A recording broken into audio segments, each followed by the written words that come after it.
Hello and welcome to a new video. Today I'm going over a Hermit Druid Giga Chad combo overview because Hermit Druid is the best combo in Magic the Gathering by far, specifically Commander. And first we'll jump right into why you should subscribe. Only 2.8% of you have not subscribed and I'm down bad. Please subscribe. And like I said, this revolves around Hermit Druid. This entire video is around Hermit Druid because it is the best combo in all of Commander. So we'll give a little overview of them. You're going to pay green in a colorless to cast Hermit Druid. Pay green and tap it to reveal cards from the top of your library until you reveal a basic land card. Put that card into your hand and put all of the revealed cards into your graveyard. So our deck we would want to build has 0 basic lands in order to mill our entire graveyard into our library. So by activating Hermit Druid, like I said, we will mill our entire library into our graveyard to win the game from that. But first, we're going to jump into ways to protect our combo. First, we have Grand Abolisher and Silence, which essentially do the same thing, which shut our opponents down and prevent them from casting spells while we're comboing off and destroying them. Grand Abolisher says, during your turn, your opponents can't cast spells or activate abilities of artifacts, creatures, or enchantments, shutting them down. Silence does the same thing, but it's an instant, and it only costs 1 white. Your opponents can't cast spells this turn, just silencing them completely. Next, we'll go into ways to give Hermit Druid haste in order to activate his ability right as he comes into play. Lightning Greaves and Swiftfoot Boots, everybody knows what they do. There you go. Next, we'll go into some ways to give Hermit Druid Flash in order to cast him on our opponent's end step in order to combo off just a little phase afterwards. Savage Summoning can't be countered. The next creature spell you cast this turn can be cast as though it had Flash. Scout's Warning does the same thing, and it's a cantrip. You get to draw a card. Next, we'll go into some ways to combo off and win the game. Here is the most obvious one, I'd say. So first you're going to cast Labman, Thassa's Oracle, or Jace, and then activate Hermit Druid, tapping him as so, milling our entire graveyard, well, our library into our graveyard. And the next turn we'll win off of Labman's ability. If you would draw a card while your library has no cards in it, you win the game. Jace has the same context. And then in response to casting Thassa's Oracle and the ETB, we'll activate Hermit Druid, milling our library into our graveyard and winning the game because we have more devotion than a library. So we win from that. Next, we'll go into a more scheming combo, I'd say, but this is what makes Hermit Druid the best combo ever, is because he is a one-card combo, essentially. So having all of these cards in our graveyard, well, our library, we're going to mill them into our graveyard using Hermit Druid's ability. So Bloodghast will go into the graveyard, Nelcor Amoeba will go into the graveyard, then its ability will trigger, putting it onto the battlefield, and then we will play a land, putting Bloodghast onto the battlefield. I know that's a lot. I'm trying to slow down a little bit. And then after that, since Dread Return is in our graveyard, we're going to flashback, sacrificing 3 creatures, which is Bloodghast, Nelcor Amoeba, and Hermit Druid, and returning win the game card, which will be Thassa's Oracle. But I'll go into another way. Another creature we can recur instead of Bloodghast is Fate Stitcher. We just pay blue and return it to the graveyard to play. It gains haste. It really doesn't matter, but it's just another creature to sacrifice to Dread Return. To then cast Thassa's Oracle, well, to return it to the battlefield to win the game. Next, we'll go into a more complex version of a combo that we could undertake, which is Necrotic Ooze. So instead of returning Thassa's Oracle to the battlefield, we're going to return Necrotic Ooze to the battlefield, and we'll need more cards in our deck in order to combo off and win. So, Necrotic Ooze says, as long as it is on the battlefield, it has all activated abilities of all creature cards in all graveyards. And based on the rulings that you can look up if you ever need to explain this combo to anybody, Necrotic Ooze gains the names of all these creatures as if, well, just like Blighted Bat. It says, pay 1 colorless, Blighted Bat gains haste until end of turn. So you can essentially target Necrotic Ooze using this ability because Necrotic Ooze has the name pretty much based on the rulings.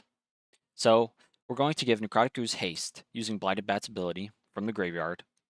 And then after that, we're going to activate Krosan Restore, which says tap to untap target land, but we're going to have Threshold because we have more than 7 cards in our graveyard because we milled it.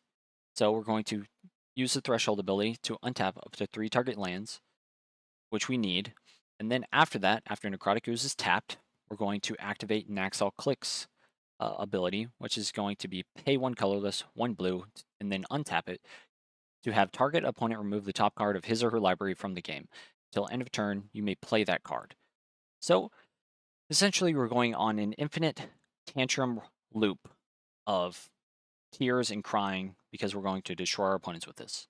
So we're essentially going to give Necrotic Ooze haste using Blighted Bat's ability. Then we're going to tap Necrotic Ooze using Krosan Restore's ability to untap 3 target lands. After that, pay 1 colorless, 1 blue, and untap him to exile the top card of our opponent's library, and repeating this over and over and over again until they have no cards at all, and they're completely exiled, and we get infinite mana because we have 1 mana being, 1 mana every loop not being used. So, essentially, our opponents are going to completely lose the game on their upkeep, and we're going to win. Next, we'll go into another combo, which doesn't require blue at all. Instead, you can use Bloodghast, replacing Phage Stitcher, and going into red.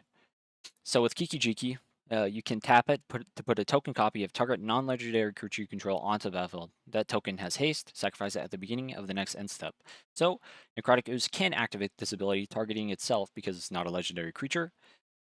And from that, we're going to tap Necrotic Ooze, creating a copy of it, creating an untapped copy of itself, to then tap it again, creating another copy, creating another untapped copy, doing this infinitely. Then from there, we're going to activate Death Cultist's ability from the graveyard to then have target player lose 1 life and you gain 1 life after sacrificing our infinite Kiki Jiki tokens that are named Necrotic Ooze. So we can win the game that way instead of going down the blue route.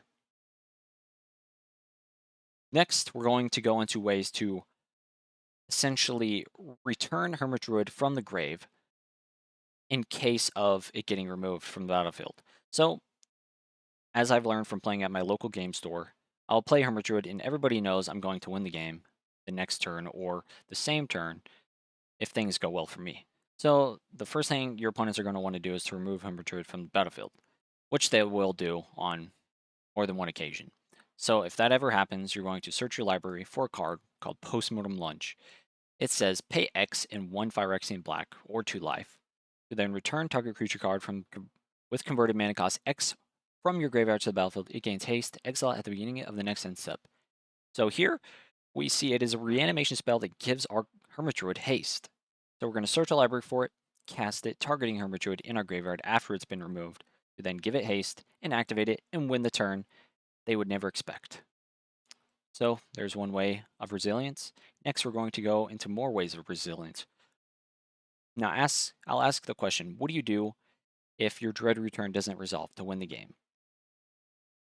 To essentially get Necrotic Ooze or Thassa's Oracle onto the battlefield. This is what you're going to do. You're going to stack your deck with Savine's Reclamation, Memory's Journey, or Malevolent Hermit. Savine's Reclamation says, return target permanent card with converted mana cost 3 or less from your graveyard to the battlefield. And it has flashback. So, essentially, if we're in a tough spot where our Dread Return doesn't resolve to win, we can cast Savine's Reclamation from our graveyard to return Thassa's Oracle to the battlefield or Necrotic Ooze to win the game. Or we can use Memory's Journey's flashback cost to then have target player shuffle up to 3 target cards from his or her graveyard into his or her library. So what we're going to do is shuffle Thassa's Oracle and 2 draw spells into our library. And then on our next turn, we're going to draw into those spells, cast the draw spell or Thassa's Oracle, and win the game on that turn. Or option number 3, we can cast Malevolent Hermit from our graveyard using its disturb cost to then have Benevolent Geist come onto the battlefield, giving our non-creature spells uncounterable, essentially. So before we combo off with Dread Return, we're going to cast Benevolent Geist from our graveyard using its disturb cost and preventing our opponents from doing anything to us. If this resolves, we can then combo off and win the game. And yeah. Let me know if you enjoyed the video, and if you would like to see another, please leave a like, comment, and subscribe. And I'll catch y'all on the next one. See y'all next time.